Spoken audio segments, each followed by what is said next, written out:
Hello everyone.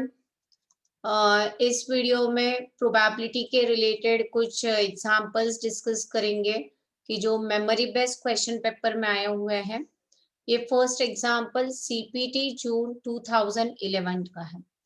The probability of girl getting scholarship is 0.6 and the same probability for the boy is 0.8.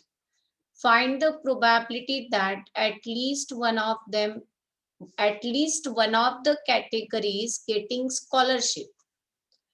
तो probability of a girl getting scholarship, girl को scholarship मिलने की probability 0.6 है, जिसको P of A assume कर लेते हैं, और बॉय को स्कॉलरशिप मिलने की प्रोबेबिलिटी है 0.8, जिसको पी ऑफ बी में अज्यूम करना है।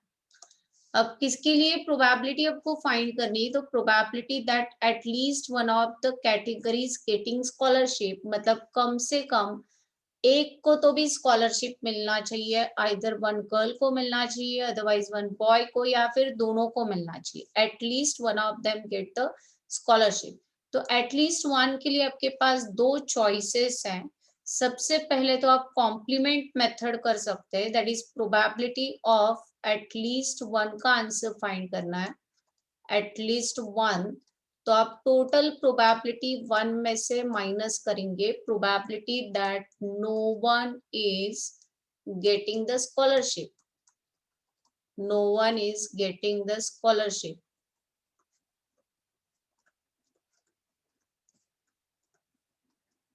राइट। एक को भी स्कॉलरशिप नहीं मिलना चाहिए, तो अभी एक को भी स्कॉलरशिप नहीं मिलना चाहिए, मतलब ये क्या है कि गर्ल को भी स्कॉलरशिप नहीं मिलना चाहिए, और गर्ल को स्कॉलरशिप नहीं मिलेगा तो उसको आप ए कॉम्प्लीमेंट लेते हो। प्रोबेबिलिटी ऑफ ए कॉम्प्लीमेंट का मतलब है कि गर्ल को स्कॉलरशिप नहीं मिलना चाहिए, और इनटू बॉय को भी स्कॉलरशिप नहीं मिलना चाहिए, that is B complement. So one minus A को स्कॉलरशिप नहीं मिलना चाहिए, that is probability of A complement होता है one minus probability of A, and B complement that is boy को स्कॉलरशिप नहीं मिलना चाहिए, तो one minus probability of B. So one minus 0.6 into one minus 0.8, इनके कॉम्प्लीमेंट की प्रोबेबिलिटीज यहीं पे निकाल रहे हैं। सो वन माइनस 0.8 इंटू 0.2, तो इसका आंसर आता है वन माइनस 0.08। तो इसका मीनिंग क्या हो रहा है कि 0.92 ये प्रोबेबिलिटी है कि एटलीस्ट वन ऑफ देम को स्कॉलरशिप मिल सकता है। तो इतने स्टेप्स भी करने की जरूरत नहीं है, आपको झट से समझ में क्या आना चाहिए कि बॉय को स्कॉलरशिप मिलने के चांसेस, गर्ल को स्कॉलरशिप मिलने की चांसेस 0.6 है, तो नहीं मिलने के चांसेस 0.4 हो जाएंगे, और इसको नहीं मिलने के चांसेस 0.2 हो जाएंगे, तो 0.4 0.2 0.08 टोटल प्रोबेबिलिटी में से लेस करना है, तो आंसर सी ऑप्शन। वैसे तो जस्ट ओरली हो जाता है आंसर, कम से कम एक को स्कॉलरशिप मिलना चाहिए, तो उसके लिए आपको उल्टा सोचना है कि एक को भी स्कॉलरशिप नहीं मिल रहा है, इसका प्रोबेबिलिटी वन में से लेस करना है। इनकेस आपको ये मेथड नहीं जम रहा है, तो आप दूसरा वे कौन सा अप्लाई कर सकते हैं। Another method is addition theorem, that is at least one के लिए आपको सेट थ्योरी में यूनियन ए सिंबल यूज करना होता है। तो एटलीस्ट वन का प्रोबेबिलिटी मतलब ही प्रोबेबिलिटी ऑफ यूनियन फाइंड करना है। तो यूनियन के लिए आपके पास है addition theorem, P of A plus P of P minus P of A intersection P. तो ए का प्रोबेबिलिटी है 0.6, बी का प्रोबेबिलिटी है 0.8। अब इंटरसेक्शन का प्रोबेबिलिटी तो है नहीं आपके पास, बट आपको ये समझ में आना चाहिए कि दोनों जो स्टूडेंट्स है, गर्ल एंड बॉय, इनके स्कॉलरशिप मिलने की जो प्रोबेबिलिटी है या स्कॉलरशिप मिलने के जो इवेंट्स है वो इंडिपेंडेंट इवेंट्स है। ये दोनों इंडिपेंडेंट बात है, ऐसे नहीं कि गर्ल को स्कॉलरशिप मिल रहा है तो उसके कारण से बॉय के स्कॉलरशिप मिलने के चांसेस अफेक्टेड नहीं हो रहे। So this two are independent events, and अगर इवेंट्स इंडिपेंडेंट होंगे तो इंटरसेक्शन के लिए आप फॉर्मूला यूज करते हो P of A into P of B.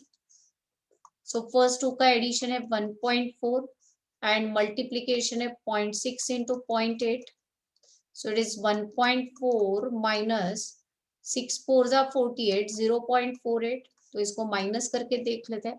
So 1.400, 1.4 and single zero minus 0.48, so difference is here again 0.92। तो अब अनदर मेथड जो बताया उससे भी कर सकते हैं, either use union, formula of union, और use complement method. Next example CPT December 2013 का है। Probability of a cricket team winning the match at Kanpur.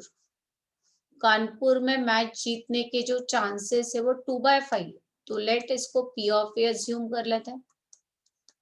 And ये लूजिंग है, मतलब मैच नहीं जीतने के chances, and losing the match eight Delhi is 1/7। तो दिल्ली में मैच जीतने के चांसेस दिए हुए नहीं, मैच लूज करने के चांसेस दिए हुए हैं। तो विनिंग मतलब बी अज्यूम कर लेते हैं, नॉट विनिंग मतलब बी कॉम्प्लीमेंट हो जाएगा 1/7। तो ये समझ में आ रहा है क्या? कानपुर में मैच जीत रहा है, ए अज्यूम किया। दिल्ली में मैच नहीं जीत रहा है वो, तो नॉट के लिए बी कॉम्प्लीमेंट यूज करो 1/7। इसके ऊपर से आप बी को फाइंड कर सकते हैं। 1 माइनस बी कॉम्प्लीमेंट है कि जो दिल्ली है वहां पे मैच जीतने के चांसेस कितने हो रहे हैं, 6/7। What is the probability that team winning at least 1 match? कम से कम एक मैच तो जीतना ही चाहिए।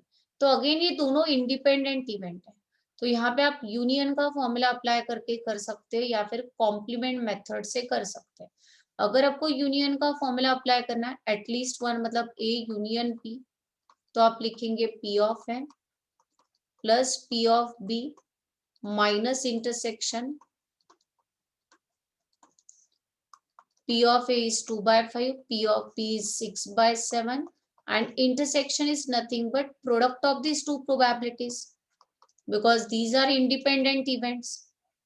यहाँ पे गिवन नहीं कि ये इंडिपेंडेंट इवेंट्स है, बट ये तो कॉमन सेंस है कि कहीं पे एक जगह पे मैच जीत रहा है तो उसके कारण से दूसरी जगह पे मैच जीतने का चांस अफेक्टेड नहीं होना चाहिए। तो ये 14 हो रहा है, यहाँ पे इंटू 7 करेंगे, यहाँ पे इंटू 5 करेंगे, so it is 14 plus 30 divided by 35, and multiplication is 44/35, multiplication is 12/35, so finally answer is 32/35, so it is B option। या और जो सिंपल वे था वो ये था, एटलीस्ट 1 के लिए मैंने इसके पहले वाले क्वेश्चन में कॉम्प्लीमेंट मेथड बताया था। एटलीस्ट 1 का मतलब कम से कम एक मैच तो भी जीतना चाहिए, तो उसका उल्टा सोचना है कि एक भी मैच नहीं जीत रहा और उसकी प्रोबेबिलिटी आपको 1 में से लेस करनी।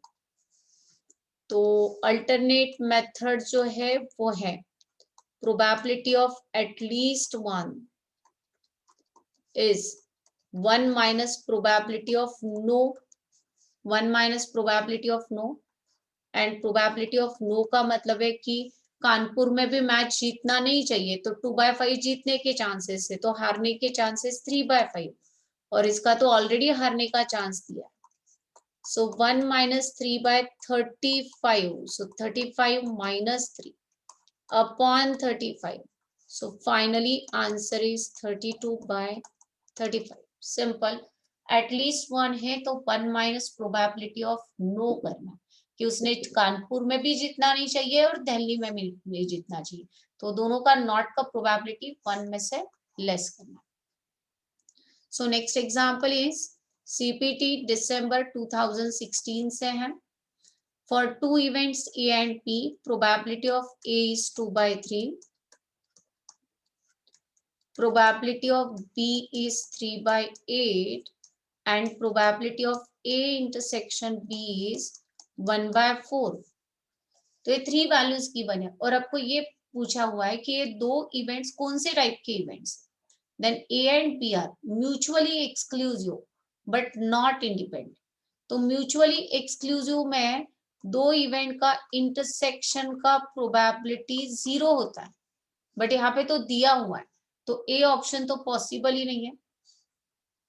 बी ऑप्शन में क्या दिया है कि they are independent but not mutually exclusive. अब नॉट म्यूचुअली एक्सक्लूसिव ये तो राइट है, इंडिपेंडेंट राइट है, यानी वो कैसे चेक करना है, तो अगर इवेंट्स इंडिपेंडेंट होंगे तो probability of A intersection B का जो आंसर है वो P of A into P of B के साथ इक्वल आना चाहिए। तो चेक कर लेते हैं P of A into P of B का आंसर किसके साथ इक्वल आ रहा है, probability of A into probability of B. So 3 cut हो रहे हैं, 2/8 इसका आंसर हो जाता है 1/4 and which is nothing but probability of A intersection. यही तो आंसर है यहाँ पे इंटरसेक्शन का, तो इसका मतलब probability of A intersection B P of A into P of B है, therefore A and B are independent events। तो ये इंडिपेंडेंट तो है और म्यूचुअली एक्सक्लूसिव भी नहीं है। तो ओके, फिर आज के लेक्चर में 3 सम्स डिस्कस कर लिए और सम्स इसके नेक्स्ट वीडियो में डिस्कस करेंगे। Okay bye, thank you.